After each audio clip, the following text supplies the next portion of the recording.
सबको मेरा नमस्ते। ये जो ट्यूटोरियल है ये कोविड में कैसे स्तनपान कराना उसके लिए हम लोगों ने बनाया था। जब भी कोविड चालू हुआ तभी बहुत सारे ऑर्गेनाइजेशंस हैं वो हमारे पास आई और हमें बताया कि आप एक ट्यूटोरियल बनाइए जिससे अगर कोविड माँ को कोविड हुआ है तो वो कैसे स्तनपान करा सकती है। ठीक है। बहुत सारी ऐसी मिथ्याएं थी कि स्तनपान कराना चाहिए नहीं कराना चाहिए, कैसे हाथ धोना चाहिए, मास्क पहनना चाहिए नहीं पहनना चाहिए। बहुत सारी ऐसी मिथ्याएं थी कि बच्चे को माँ के साथ रखना चाहिए नहीं रखना चाहिए। तो ये हम लोगों ने जो गवर्नमेंट की गाइडलाइन आई वो गाइडलाइन के हिसाब से हम लोगों ने ये ट्यूटोरियल बनाया हुआ है। तो आप देखिए और समझिए कि अगर ऐसे कोई भी फ्यूचर में अगर ऐसा कुछ आया तो ये ट्यूटोरियल आप मदर को दिखा सकते हैं और आप भी समझ लीजिए कि कैसे ये स्थिति में बच्चे को कैसे माँ का दूध पिलाना है। ठीक है। धन्यवाद। कोविड-19 के दौरान स्तनपान कराने के विषय पर बने इस स्पोकन ट्यूटोरियल में आपका स्वागत है। इस ट्यूटोरियल में हम सीखेंगे कोविड-19 क्या है, कोविड-19 के दौरान स्तनपान कराने के लिए क्या दिशा निर्देश हैं। आइए पहले समझते हैं कि कोविड-19 क्या है। कोविड-19 एक संक्रमित बीमारी है जो कोरोना वायरस नाम के वायरस से होती है। ये वायरस दुनिया भर में फैल चुका है। जब इससे संक्रमित व्यक्ति खांसता या छींकता है तो छोटी छोटी बूंदें मुंह से निकलती हैं। इन्हीं छोटी बूंदों में कोरोना वायरस होता है।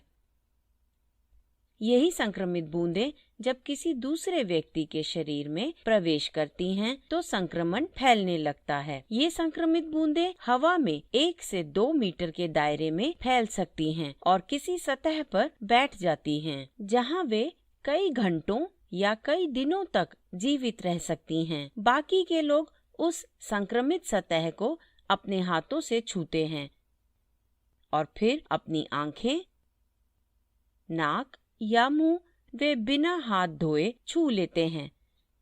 तो इस तरह से भी संक्रमण दूसरे व्यक्तियों में फैल जाता है।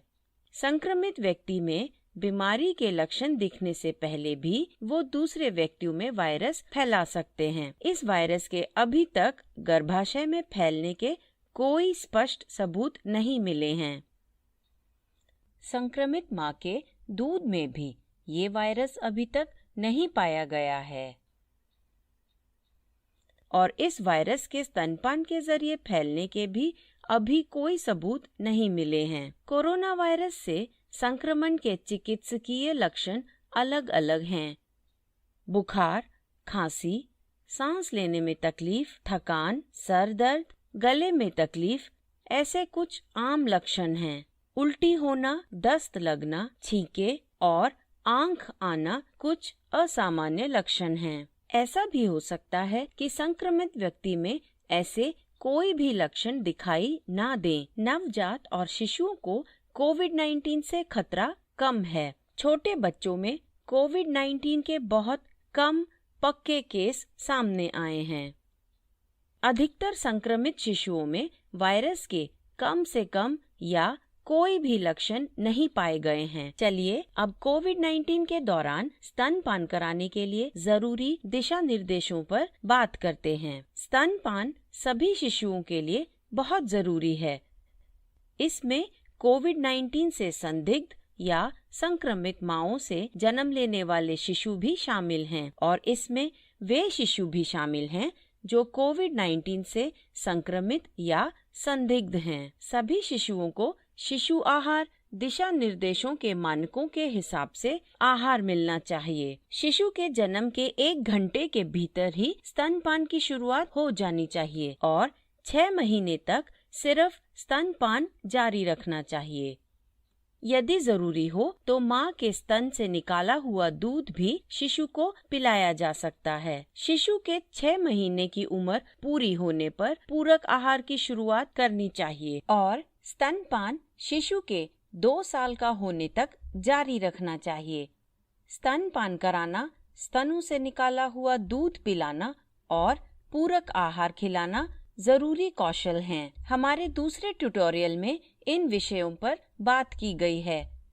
कृपया हमारे वेबसाइट पर जाकर आप हेल्थ एंड न्यूट्रिशन श्रृंखला में जरूरी वीडियो जरूर देखें। कोविड-19 के दौरान शिशु को आहार देने में साफ सफाई का विशेष ख्याल रखना चाहिए। शिशु को छूने से पहले और बाद में माँ को 20 सेकंड तक अपने हाथ धोने चाहिए। माँ को स्तनपान कराने और स्तन से निकाला हुआ दूध पिलाने से पहले और बाद में भी हाथ धोने चाहिए। हाथ साफ करने के लिए अल्कोहल वाले सैनिटाइजर का इस्तेमाल भी कर सकते हैं। अगर माँ कोविड-19 की संदिग्ध या संक्रमित मरीज हैं, तो उन्हें मेडिकल मास्क की जरूरत होगी। स्तनपान कराते समय माँ को मास्क पहनना चाहिए और स्तन से निकाला हुआ दूध पिलाते समय भी मास्क के नम होते ही तुरंत उसे बदल देना चाहिए। इस्तेमाल किया हुआ मास्क तुरंत कूड़ेदान में फेंक देना चाहिए। इसे दोबारा इस्तेमाल नहीं करना चाहिए। माँ को मास्क के बाहरी सतह कभी नहीं छूनी चाहिए। उसे मास्क को पीछे से निकालना चाहिए। अगर ऐसा हो जाए कि मेडिकल मास्क उपलब्ध ना हो, तो उस समय माँ को टिश्यू पेपर या एक साफ कपड़ा या एक रुमाल का इस्तेमाल करना चाहिए। माँ को छींकते और खांसते वक्त इसे चेहरे पर लगा लेना चाहिए। फिर इसे तुरंत कूड़ेदान में फेंककर अपने हाथ धो लेने चाहिए। गंदा टिश्यू पेपर या कपड़ा या रुमाल जितनी जल्दी हो सके बदलते रहना चाहिए। अगर मेडिकल मास्क ना उपलब्ध हो तो कपड़े से बने मास्क भी इस्तेमाल कर सकते हैं। माँ को हर बार दूध पिलाने से पहले स्तन को धोने की जरूरत नहीं है, लेकिन खांसते या छींकते समय छाती पर बूंदें पड़ जाएं तो स्तन साफ कर लेने चाहिए। स्तन को धोने के लिए साबुन और गर्म पानी से कम 20 सेकंड तक सफाई करनी चाहिए। शिशु की देखभाल करने वालों को भी शिशु को छूने से पहले और बाद में हाथ धोने चाहिए। कमरे के फर्श और बाकी की सतहों को रोज साफ और संक्रमण रहित बनाए रखना जरूरी है। कुछ संक्रमित माएं इतनी बीमार हो सकती हैं कि वे शिशु को स्तनपान न करा सकें। ऐसे में शिशु को माँ के स्तनों से निकाला हुआ दूध पिलाया जाना चाहिए। नर्स या परिवार का सदस्य शिशु को ये दूध पिला सकते हैं। ध्यान रहे, दूध पिलाने वाला व्यक्ति किसी संक्रमित व्यक्ति के संपर्क में न आया हो। शिशु या दूध को छूने से पहले उन्हें 20 सेकंड तक अपने हाथ धोने चाहिए। हाथ धोने के बाद उन्हें मास्क भी पहनना चाहिए। स्तनों से निकाला हुआ दूध शिशु को बिना गर्म किए ही पिलाया जा सकता है। स्तनों से निकाले हुए दूध को इकट्ठा करना और उसका रखरखाव बड़ी सावधानी से करना चाहिए। माँ के ठीक होते ही स्तनपान की शुरुआत फिर से करनी चाहिए।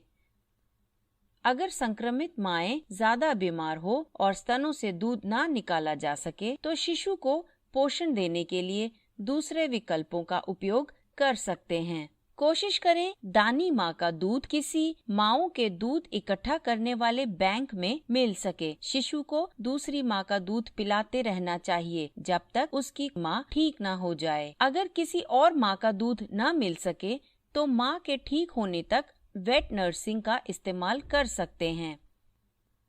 वेट नर्सिंग का मतलब है शिशु को किसी दूसरी माँ द्वारा स्तनपान कराया जाना।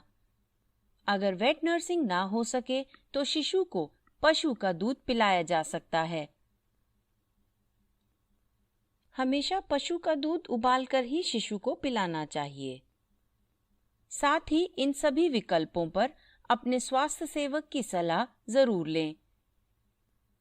डिब्बे वाला पाउडर दूध का प्रयोग ना करें, ना ही दूध की बोतल का, और ना ही प्लास्टिक, रबर या सिलिकॉन निप्पल का प्रयोग करें। माँ के ठीक होने पर उसे स्तनपान शुरू कराने में मदद करें। शिशु और माँ के त्वचा से त्वचा के संपर्क कराने की प्रक्रिया भी करते रहें। ये प्रक्रिया शिशु के जन्म लेते ही शुरू करनी चाहिए, भले ही माँ कोविड-19 से संक्रमित हो। इस प्रक्रिया से माँ को स्तनपान शुरू कराने में मदद मिलेगी। कंगारू मदर केयर पद्धति माँ से शिशु को दिन रात मिलनी चाहिए। स्तनपान और त्वचा से त्वचा के संपर्क की प्रक्रिया शिशुओं की मृत्यु के खतरे को कम कर देती है। यह प्रक्रिया शिशु को तत्काल और आजीवन स्वास्थ्य और विकास प्रदान करते हैं। स्तनपान से माँओं में स्तन और अंडाशय के कैंसर के खतरे को कम किया जा सकता है। ये सभी लाभ विशेष मायनों में उनके संक्रमित होने के खतरे से कई ज्यादा बड़े हैं। आखिर में माँ और परिवार के सदस्यों को चिंताजनक लक्षणों के बारे में भी जरूर सलाह देनी चाहिए। उन्हें शिशु में चिंताजनक लक्षण देखने के लिए प्रशिक्षित किया जाना चाहिए। अगर उन्हें ऐसे लक्षण दिखें तो उन्हें तुरंत डॉक्टर को बताना चाहिए। इस ट्यूटोरियल में दिए गए दिशा निर्देश अभी तक उपलब्ध सीमित सूचना पर आधारित हैं। जैसे ही नई जानकारी उपलब्ध होगी, वैसे ही कुछ सुझावों में बदलाव किया जा सकता है। कृपया इन दिशा निर्देशों का उपयोग नवीनतम सरकारी अधिनियमों के साथ करें। इसी के साथ यह ट्यूटोरियल समाप्त होता है। यह स्क्रिप्ट विनय कुमार द्वारा अनुवादित है। IIT बॉम्बे से मैं बेला टोनी आपसे विदा लेती हूँ। धन्यवाद।